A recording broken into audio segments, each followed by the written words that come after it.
It's Breeezyonicepadcast, and I'm back with another episode for the podcast. So if you hear any background noise, I'm outside in the streets. But the NFL draft combine is going on right now, or maybe taking place right now.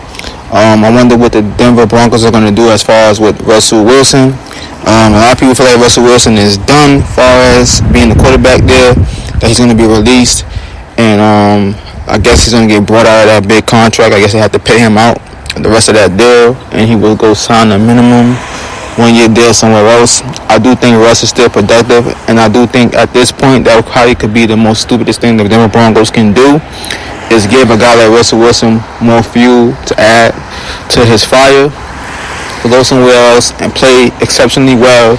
And if he does go somewhere else and play exceptionally well, does that mean Sean Payton was the initial cause behind him? Because I do think Sean Payton play calling had a lot to do with them being unsuccessful this season that passed. Because when you look at how they was playing, they was on a winning streak. They won a couple of games. They became I think 7-7. They had a chance to kind of sneak into the playoffs with a couple of more wins.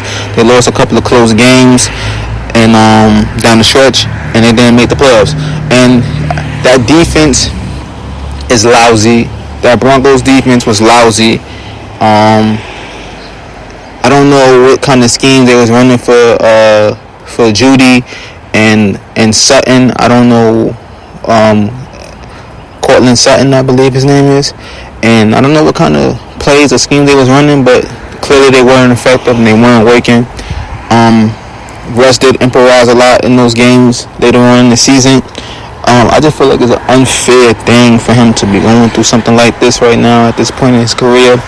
I do think he can win a Super Bowl ring somewhere else. It has to be with the right team, the right personnel, and have the right pieces, right? If somehow him and Mike Evans, because there's a chance that Mike Evans is going to be on the move, could team up somewhere, then that would be the perfect thing to happen. And if it does happen, we shall see. Mike Evans is still good. I don't know if he's going to stay with the Buccaneers. We do know Baker Mayfield played good. They got into the playoffs or whatnot. But there's a lot of things that's going to happen. A lot of things that's going to make this NFL offseason very interesting. Snead could be on the move. And I feel like if the Kansas City Chiefs lose Snead and what's his name, Chris Jones, in the same season, in the same offseason, that's going to be a bad look for Kansas City Chiefs, because we all know that they are trying to three-peat, right? They're trying to three-peat, and that defense needs to be intact. If Chris Jones is gone and Snead is gone, they are in trouble. And what more can I say about that? But we shall see. It's very interesting times in the NFL right now. Hopefully Sean Payton and Russell Wilson can get on the same page and make something happen and continue to, build up for what they was doing. But if not, I think Sean Payton's going to elect the loser in the end, because Russ is still a quarterback that can make plays. And there aren't many quarterbacks out there that you can go turn to help you win games and be a contender. Besides, you're playing a tough division anyway. You need a quarterback with a lot of experience. You can go get a young guy like Caleb if you want to, and hope he has the same success that C.J. Stroud has had in his rookie year. But everybody's not C.J. Stroud, and everybody can't have the same system that the Texans have and play where you are in sync with what your young quarterback is able to do and play to his strengths, and be able to put him in the situations where he can win. Ultimately, with play calling and schemes and all that other stuff, put you in a position to win games. Therefore, if you're not in a position to win games, you will lose games. And you will lose ugly games, you will lose close games. But a lot of times out of 10, the games is going to be brutal. And I don't know, Sean Payton's coaching reputation is on the line, in my opinion. I always thought he was a pretty good coach, but his reputation is definitely on the line. Let's go into that saying. I wonder if Drew Brees made Sean Payton look good, and he's overrated, and he may be overrated, because now when we're looking at the whole situation with Bill Belichick and Tom Brady. All of this time, we thought Bill Belichick was the mastermind, and as I'm about to say, Tom Brady seemed like he's the guy that was the engine and the mastermind behind everything that happened in New England. He didn't have the greatest wide receivers. He didn't have the greatest anything. He had a lot of things were average at best, but Tom Brady made it work, and that's probably why he's the best quarterback of all time to ever play the game of football. At the quarterback position, there is no one better than him. He's better than everybody else. Even once upon a time, my quarterback when I was a New Orleans Saints fan and Drew Brees, and I've been a Drew Brees fan I think even before he got to New Orleans. I always liked the way he played. Not the biggest guy on the field, but was always been able to make necessary plays. And winning that Super Bowl for New Orleans was amazing for the city and everything, and what Drew Brees brought to the city was appreciated, and I appreciated that team as a New Orleans Saints fan during that run and during that time. He, like I said, he's better than Drew Brees, man. Tom Brady is the best quarterback that ever played so far. Patrick Mahomes is the best quarterback of his class currently right now. If you want to make an argument for Lamar Jackson as far as being a two-time league MVP, you really don't have much to stand on but to say that he's a two-time MVP too. Lamar Jackson is definitely talented. He still has a lot to prove, a lot to be shown. He has to show me something. He's on the clock. He can make an argument if he can win a Super Bowl or two in the near future. But as long as Patrick Mahomes keeps winning, and keep winning the way that he's winning, 6 AFC championship games, 3 Super Bowl champions, 3 Super Bowl MVPs, 2 league MVPs. The kid is ahead of his class, and he's definitely the man right now of his era. It's not even close. At one point, I thought it was going to be Deshaun Watson's era, but Deshaun Watson has been through some things, and I still like Deshaun Watson. He's one of my favorite quarterbacks I like to watch play still currently.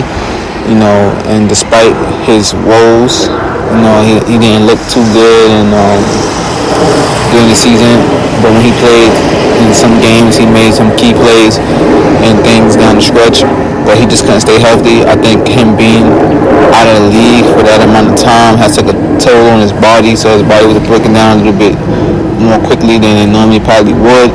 But he's a young guy. I expect a better season from him overall. The team played pretty good and made the playoffs. I like Myles Garrett on defense. I think he needs another wide receiver. Amari Cooper, he's a good wide receiver. He's really good, but he's not top echelon wide receivers in the game. If Stephon Diggs is available as somebody you might want to call and check on the temperature and see what's going on with him. Even though I'm a Buffalo Bills fan, I don't want to see Stephon Diggs leave. I want to keep Stephon Diggs in Buffalo. I think we have a great defense, my Buffalo Bills, and I think if we can get another wide receiver alongside him and Gabe, we should be pretty good. Josh Allen has to be better with decision making down the stretch, but those are things that can be tweaked and fixed in the off season. Once those things are tweaked and fixed, I believe that we could do something. The AFC is always tough. Once you got Baltimore, Cincinnati, KC, it's going to always be tough. Cleveland's in that mix, especially with a healthy Deshaun Watson, and he's on his A game. Man, that AFC is going to be crazy. And then you got to think Aaron Rodgers is coming back, and if he comes back with a vengeance and play pretty well for the Jets, then you could probably make an argument for them too if they're playing good. But as of right now, Zach Wilson may be looking to get his way up out of there. I wonder where will Zach Wilson go. I'm not sure where he will head. I don't know. Teams need quarterbacks. I don't know if you're the Las Vegas Raiders, would you get on the phone and try to trade for Zach Wilson? Do you believe in Zach Wilson? I mean, there's some quarterbacks that that are not going to be starting quarterbacks. The quarterback in Atlanta, I believe he's done. So maybe they might look at Zach Wilson and say, okay. They may look at Russ. If Russell Wilson is available, I would not be surprised if Atlanta take their chances on Russell Wilson. I'm just gonna throw that out there. That's a viable option. I don't see a reunion in Seattle at this point in time. Because Geno Smith is the guy, even though I'm not big on Geno Smith, but he played good last year. He did play good last year. I have to give Geno his credit. He played very well last year. Taking nothing away from him. Played well. He deserved his money that he's going to get or that he has received. So not going to take nothing away from nobody. When you work hard and you play big and you do what you need to do to help your team get over the hurdle and to get into the playoffs, you deserve to get what your just due is, and he deserves that. But I don't know where Zach Wilson's gonna be. Like I said, it's various places he can end up with. I think Jim Harbaugh is back in the NFL with the San Diego Chargers. They're not the San Diego Chargers. I'm so used to them being San Diego, man. I'm thinking about Junior Seau, Ladanius Thomason, Antonio Gates. I remember that Chargers team, man. I forgot who the quarterback was on that team, man. But that Chargers team was A-OK, man. It was A-OK. Ladanius Thomason used to be a beast, man, at the running back position. You remember when running backs were that good? The Adrian Petersons of the world, the Chris Johnsons, the Tennessee Titans. Tennessee had a couple of good running backs after Eddie George, Damn. Who else? Jerome Bettis during his time. Larry Johnson. What's his name? Larry Johnson for the Kansas City Chiefs. He was a big deal, but then, he had a nice little run, but then, it was over with. Tiki Barbers of the world, the Emmitt Smiths. Those guys, were good, solid, durable Curtis Martin running backs. Now we got some, we got a few that's good, but that position is like a breed that once you hit like 28, you're pretty much over. And speaking of that kind of breed of running backs, I wonder what's gonna happen with Zeke. Does Zeke stay in New England? Is New England in the market for a quarterback? And what's going on with Justin Fields? Is Justin Fields going to be a Chicago Bears? Or is he going to be on the move? I like Justin Fields a lot. I think, what they need to do in Chicago is just open up the playbook. Let Justin Fields be who he is. Get him rolling out of the pocket. A lot of those plays when he's rolling out of the pocket. I know the name of it. I just can't call the name of the play. Is it bootlegs? I don't want to say it's bootlegs. It's like the PA roll. It's something. I can't call the play right now. I hate when that happens. But get him moving. Don't have him just under center. Have the read options going for him where Lamar. How Lamar Jackson has that read option, and also Jalen Hurts has that read option where he gets the ball and he can fake the handoff. If he can fake the handoff, or he can hand it off or fake the handoff and take off with the football, just snap, or the ball just snap directly to him and just take off with it. Those type of read options and stuff like that will help elevate and open up his game. So this way, when he's under center or you do have him in the shotgun, he's able to be decisive and make quick reads and make plays happen. And that's what he needs, man. And I think they did that a little bit towards the end of the season where they won a couple of games, and I think they got a nice little thing going. So if they do stay together and make this shit work, and see where they go, then I think they can do some good things for the next foreseeable season. And let's see what Kyler Murray and company do, next year. And is Dotson, who I thought was really good, man. Dotson did a good job when Kyler Murray was out. I'm surprised they traded him, but I see why they traded him, because the Vikings needed a quarterback, and Kirk Cousins went down, and we don't know how long Kirk Cousins is going to be out. So is Dotson the guy in Minnesota until Kirk Cousins return, or is Kirk Cousins going to be out of Minnesota? I mean, Kirk Cousins has always been that solid quarterback, but he just can't get over the hump. And I think Minnesota did make a mistake when they let Stephon Diggs go.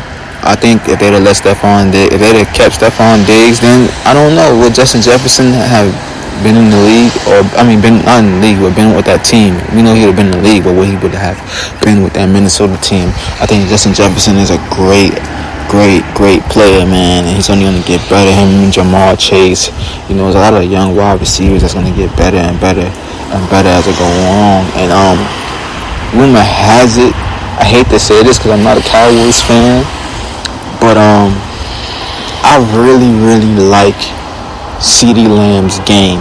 I like what CeeDee Lamb has developed into and what he's becoming at the wide receiver position. Dallas don't do him dirty. Dallas treat CeeDee Lamb right. Treat CeeDee Lamb with love. Don't do CeeDee Lamb how you did Dez Bryant, because I think Dez Bryant was an exceptional wide receiver for you guys. I think Dez Bryant was the best thing that ever happened to the Dallas Cowboys, even though I can't stand the Cowboys. I'm not a Cowboys fan. But Dez Bryant, the way he balled out for the Cowboys, man, and the Cowboys just, turned their back on him when he was, hurt. And he went to New Orleans and tried to play, and then, just didn't pan out with the injuries and shit. But Dez Bryant was one of those wide receivers that was a game changer, and I think, if he didn't get hurt, like that, and he was still able to play, he would have been that guy that really took over the league, because he was already doing his thing. He was already taking the lead by putting the lead on notice, but I think he had to take the league by storm if he just didn't get hurt the way he did. And it's just, that's how things happen, man, unfortunately. But Dez Bryant is a baller. I want Dez Bryant to know that I think he was a hell of a wide receiver, man, during his time in the NFL. You really don't understand how good guys are until they're no longer in the league, which, gets me to my point with, I'm going to jump into some NBA right now when I talk about Carmelo Anthony right quick. So I was looking at, this video with Carmelo Anthony, seeing his Denver days and how he, and how Kenyon Martin was talking about how that team was constructed with him, J.R. Smith and Iverson, and Chauncey Billups was there, and they was talking about how Melo just played basketball, man, like as a young star coming from Syracuse, being a winner at that level. And Dwayne Wade thought he was the best player in that tournament during that March Madness where Melo won the championship, and then he seen Melo and he realized, damn, Melo's the truth. Melo's a baller, and Melo is a gamer, man. Melo's a baller. He's a game changer. Melo always been good mid-range player. Played bully ball, could finesse you, quick first step, jab, pull up. Melo had it all, man. Melo is what you call a 5-level scorer. I mean, he can get to his spot whenever he wants to and get you a bucket.